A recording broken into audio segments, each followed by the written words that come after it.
Hi, Citizen of Moss Point. This is Mayor Billy Knight. I know by now you've heard about the devastating tornado that ripped through Silver City and Rolling Fork, Mississippi. I need your help.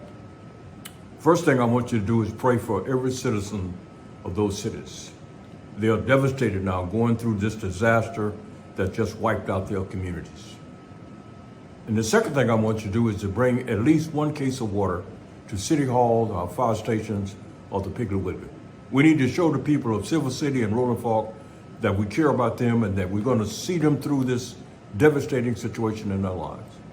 We've been through it. We know what it's all about. I'm depending on you, Moss Point. At least one case of water. Have a good day.